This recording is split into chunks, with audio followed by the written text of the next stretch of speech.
አሁን እኔ አዲስ አበባ መሃል ላይ ከተማ ላይ አዲስ አበባ በ3 ቀን ትገለበጣለች ብል የአዲስ አበባ ህዝብ ንስሐ ይገባ? ኧረ አንተኑ ይገልብጥን ብቶኛል። ምን ታሟርታለህ? ለውጡን እያየህ ነው የሚባል። ዶሮ ሲጮ ሰምቶ ንስሐ ገባ።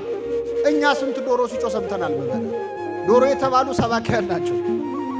እኛ ዶሮ ሲጮ የዶሮዎቹን አጫጫህ ቁጭ ብለን እናወዳድራለን።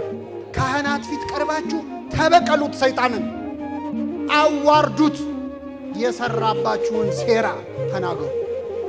ባዶ እጁን አስቀሩት። ስንት ዓመት አንተ ላይ የገነባውን የኃጢአት ግንብ አፍርስበት። ሰይጣን ኩም ይላል። እኛ ችግሩ ምን ሞት አይመስልም። ሰው እኮ ቀብር ላይ ቆሞ እኮ ያቅዳል። እኔ ገርመኛል። ልባችን አይሞትም። ቀብር ላይ ቆመን እናቅዳለን። አሬ ይሄ ሰውዬ እየሞተ ነው፣ እኔ ነገ ሞታለሁ አትልም። 1000 ዓመት አይኖር እንላለን። 100 ዓመት እንኳን አንኖርም። የምን 1000 ዓመት ነው? ለነገሩ ዶሮ ከመጮሁ በፊት ምንድነው የሚያደርገው? አስተውላችሁ ከሆነ በጠዋት ይነሳና መጀመሪያ ክንፉን ምን ያደርጋል? ያራግፋል። ቆሻሻውን አራግፎ ነው የሚጮኸው። አሁን ዛሬ የምንጮህ ሰባኪያን ያልተሰማ ነው። መጀመሪያ ያላራገፍ ነው አቧራ ላያችን ላይ